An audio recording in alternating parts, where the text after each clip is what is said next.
Avant que tu ne prononces un seul mot, je sais déjà qui tu es. Tu crois que tes paroles te serviront de masque, mais elles ne sont qu'un rideau fragile. Car le silence, les gestes et les regards parlent plus fort que ta langue. Je n'attends pas ta voix pour te juger, ton corps me trahit, ton silence me dénonce et ton regard me livre tes intentions.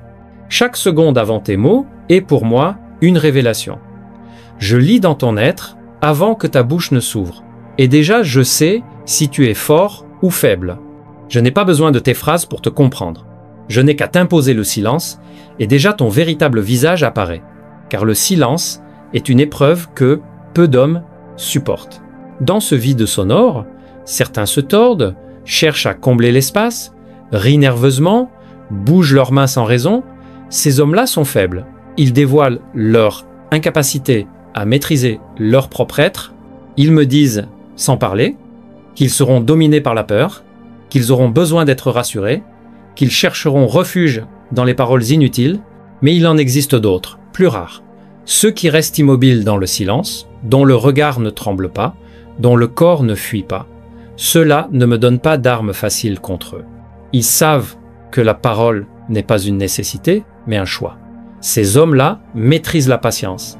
Et celui qui maîtrise la patience détient une force redoutable. Le silence est une balance invisible. Sur ce fil, chacun révèle son poids réel. Celui qui s'effondre est déjà perdu, celui qui tient debout est déjà redouté. C'est pourquoi je n'ai jamais besoin de longs dialogues pour juger un homme. Je le place simplement devant le vide et j'attends. Son silence devient son propre juge, son propre bourreau. Sache-le, ton premier ennemi n'est pas ma question, mais ton incapacité à garder le silence. Car c'est là que je lis ta peur, ta nervosité, ton désordre intérieur. Avant même que tu ne parles, je sais déjà si tu es maître de toi ou esclave de ton agitation. Ton corps me parle avant même que tu n'aies trouvé tes mots. Tu penses que ton langage est ton arme, mais ce sont tes gestes qui me livrent tes secrets les plus intimes. L'homme peut préparer ses phrases, répéter ses discours, masquer son visage avec un sourire, mais il ne maîtrise jamais totalement son corps. Et moi, c'est là que je frappe. Un doigt qui tremble légèrement, une respiration trop rapide, un pied qui s'agite sous la table. Voilà des aveux involontaires. Chacun de tes gestes est une confession que tu ignores toi-même avoir faite. Ton main qui serre trop fort ton verre m'annonce ton anxiété. Ton dos qui s'affaisse quand tu crois te reposer me montre ta soumission.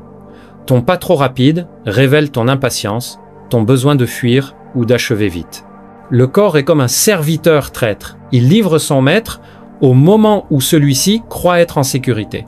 J'ai pas besoin de t'interroger, il me suffit d'observer la crispation de ta mâchoire, la façon dont tes épaules se contractent, ou l'hésitation de ton pas. Tu crois cacher ton intention, mais je la vois se dessiner dans chacun de tes mouvements. Les plus habiles tentent de contrôler leur corps, de rester de marbre, d'imiter la discipline des puissants, mais même alors, une petite fissure finit toujours par apparaître. L'œil qui cligne trop souvent, la main qui se frotte inconsciemment, la gorge qui avale une salive inutile. Voilà les signes que je guette, car ils sont impossibles à supprimer totalement. Ton langage corporel est ton premier ennemi. Tes mots peuvent mentir, ton corps rarement. Et moi je lis dans ces gestes comme dans un livre ouvert. L'homme croit pouvoir me tromper en soignant son apparence. Il choisit ses habits, polit ses paroles, ajuste son sourire, espérant ainsi façonner l'image qu'il veut offrir. Mais je sais que l'apparence est fragile et qu'elle se fissure toujours sous le poids du réel. Je regarde pas seulement ce que tu montres, je scrute ce que tu caches derrière. Tu peux porter l'étoffe la plus élégante. Si ton épaule tremble quand tu entres dans une pièce, je sais que ton assurance n'est qu'un déguisement. Tu peux sourire largement.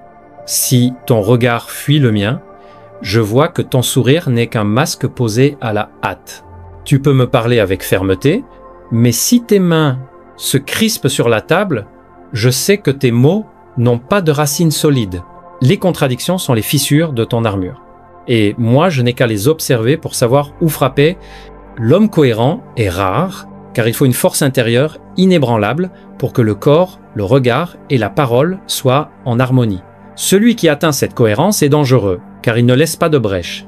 Mais l'immense majorité s'effondre dans ces contradictions visibles. C'est dans l'écart entre ce que tu veux montrer et ce que tu es vraiment que je découvre ta vérité. Et plus tu cherches à paraître, plus je lis en toi facilement. Les masques que tu portes ne me protègent pas de ta vérité. Ils me la révèlent.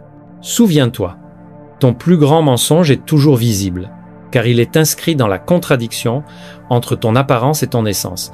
Et moi, je ne regarde pas le masque, je regarde ce qu'il cache. Tes yeux me parlent avant que ta bouche ne s'ouvre.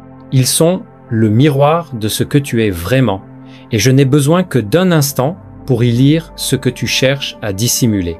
Le regard ne ment pas.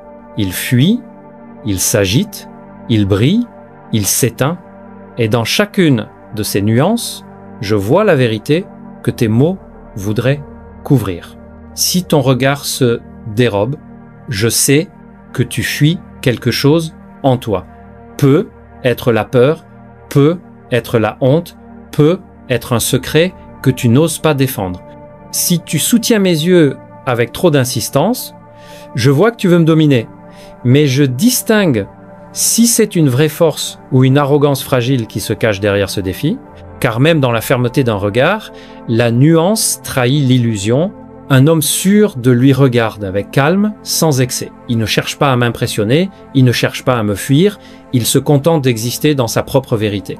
Mais cet homme-là est rare. La plupart tremblent dans leurs yeux, même quand leurs lèvres sourient. Le regard est l'ultime aveu, car il échappe au contrôle. Tu peux choisir tes mots, tu peux jouer avec ton corps, mais tu ne peux commander totalement à tes yeux. Ils sont des traîtres fidèles à ton âme. Ils me disent si tu es faible, si tu es menteur, si tu es dangereux. Et moi, je n'ai qu'à plonger dans tes pupilles pour savoir si je dois t'écraser, te manipuler ou te respecter. Avant que tu ne parles, ton regard a déjà prononcé ta condamnation. Chaque homme porte un masque. Ce masque, il le fabrique pour séduire, impressionner ou se protéger. Dans les salons, il porte le masque de la politesse devant ses supérieurs, celui de l'obéissance, face aux faibles, celui de la force. Mais moi, je ne regarde jamais le masque. Je scrute la faille qui se cache derrière. Le masque est une illusion fragile. Il demande un effort constant, une énergie immense pour être soutenu. Et plus un homme cherche à paraître, plus son masque finit par glisser. Quand il rit trop fort, je sais qu'il tente de masquer son insécurité. Quand il flatte avec excès, je comprends qu'il cherche une faveur. Quand il se montre trop sévère, je vois qu'il dissimule une peur de perdre le contrôle. Les rôles sociaux sont des prisons.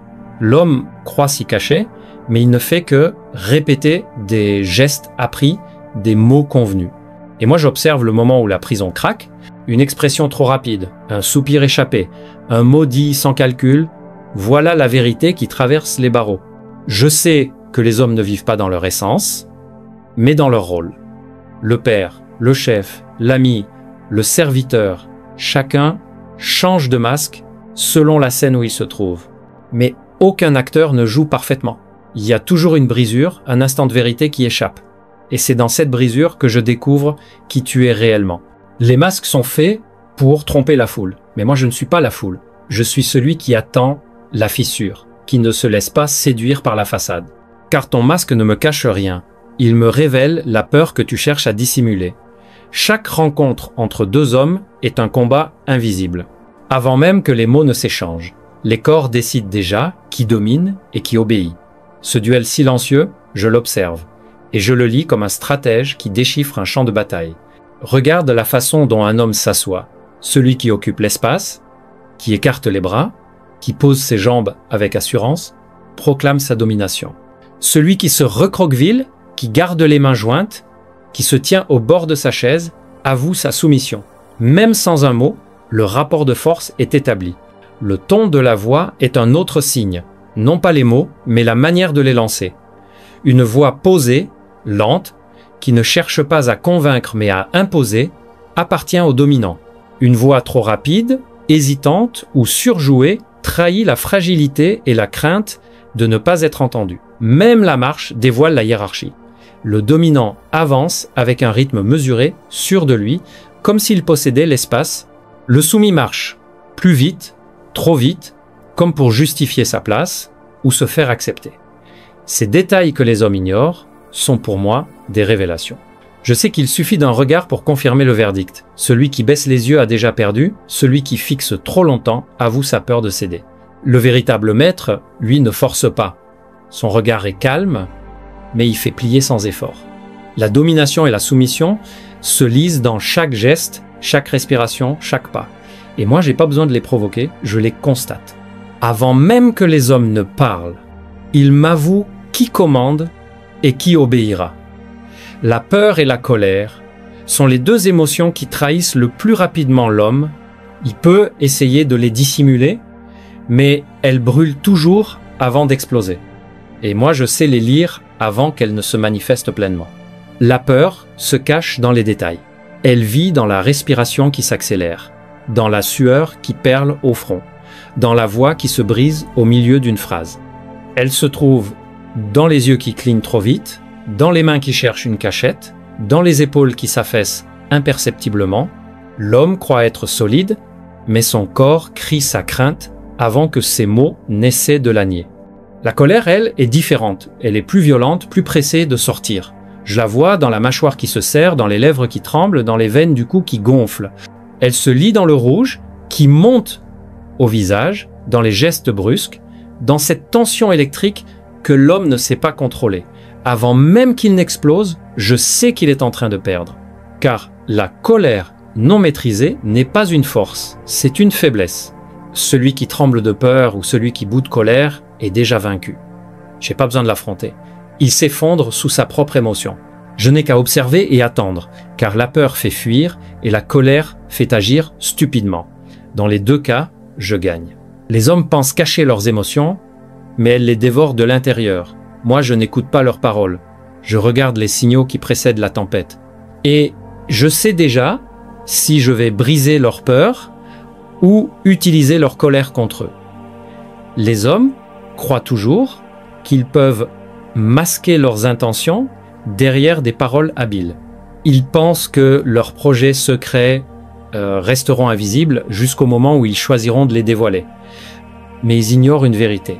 Leur corps, leur silence, leur regard, leurs contradictions me révèlent ce qu'ils voudraient taire. Et moi, j'anticipe avant même qu'ils ne décident d'agir. Un homme qui nourrit une ambition laisse toujours des traces. Son regard se pose trop souvent sur l'objet de son désir, ses gestes s'animent quand on aborde le sujet qui l'obsède, sa voix s'enflamme lorsqu'il tente de feindre l'indifférence. Ainsi, il se dénonce sans le savoir. Celui qui prépare une trahison, lui trahit son secret par son excès de prudence. Il parle moins, choisit ses mots avec trop de soin, rit à contretemps pour masquer son malaise. Je lis dans cette retenue la peur d'être découvert. Et c'est là que je comprends déjà ce qu'il prépare. Même celui qui rêve de vengeance se dévoile. Il fixe trop longtemps, il serre les poings, il se perd dans des silences lourds. Ces signes annoncent ce qu'il croit caché au fond de lui. Ses intentions deviennent pour moi des évidences bien avant qu'il ne trouve le courage d'agir. L'anticipation est une arme. Je n'attends pas que les hommes parlent. J'analyse les signaux faibles, ces éclats invisibles qui révèlent la vérité. Ainsi, quand ils croient frapper par surprise, je suis déjà préparé. Quand ils pensent me dominer, j'ai déjà construit leur chute. Les hommes ignorent que leurs intentions ne leur appartiennent pas vraiment. Elles suintent par tous les pores de leur être. Et moi, je les cueille avant qu'ils n'aient le temps de les transformer en actes. Observer n'est pas suffisant. Beaucoup regardent, peu comprennent, mais moi, je ne me contente pas de voir. Je transforme chaque détail perçu en arme, chaque faiblesse dévoilée en outil de domination. Car le pouvoir ne naît pas seulement de la force brute, mais de la capacité à lire l'âme des hommes et à utiliser leur vérité contre eux. Quand je remarque la peur dans ton souffle, je sais que tu céderas à la pression. Alors je n'ai pas besoin de te menacer. Il me suffit d'attendre et ta crainte te fera agir selon ma volonté. Quand je vois ta colère monter, j'ai pas besoin de t'affronter directement, je crée la situation qui l'explosera au mauvais moment et c'est toi qui te détruiras. L'observation devient ainsi une stratégie. Chaque signe, chaque geste, chaque silence nourrit mon plan. Les hommes croient agir librement, mais en vérité, ils ne font que suivre la ligne que je trace en lisant leurs failles. Ton regard me dit où tu veux aller. Ta posture me dit ce que tu redoutes. Ton masque me dit ce que tu caches. Je relis ces fragments et déjà je tiens le fil de ton destin. C'est dans cette lecture que naît mon pouvoir. Je n'ai pas besoin d'imposer, j'ai seulement besoin de guider. Celui que j'ai compris est déjà prisonnier de ma vision. Il croit encore décider, mais il marche dans le chemin que j'ai prévu. Voilà pourquoi observer, pour moi, n'est pas une passivité. C'est un art de guerre, et chaque vérité que tu révèles, sans le savoir, est une flèche que je plante dans mon carquois. Quand le moment viendra, je n'aurai pas besoin de viser, ta propre faiblesse me livrera la victoire. Tu crois que tes mots construisent ton image. Tu crois que ton discours suffit à convaincre, à tromper ou à séduire. Mais comprends ceci. Avant même que tu ne parles, je sais déjà qui tu es. Tes silences, tes gestes, tes regards et tes contradictions m'ont tout révélé. Tes paroles ne sont que des ornements inutiles, des paravents fragiles qui ne font que confirmer ce que j'ai déjà vu. Les hommes vivent dans l'illusion qu'ils maîtrisent leur image. Ils s'habillent de masques, choisissent leurs mots avec soin, jouent des rôles appris, mais moi je ne regarde pas leurs artifices. Je regarde ce qu'ils ne peuvent contrôler, et là je découvre leur essence nue. La peur qu'ils cachent, l'avidité qu'ils dissimulent, l'orgueil qu'ils maquillent, c'est pour cela que je domine, parce que je comprends que l'homme se trahit toujours avant d'agir. J'ai pas besoin de prophétie, j'ai pas besoin de magie, j'ai seulement besoin d'observer.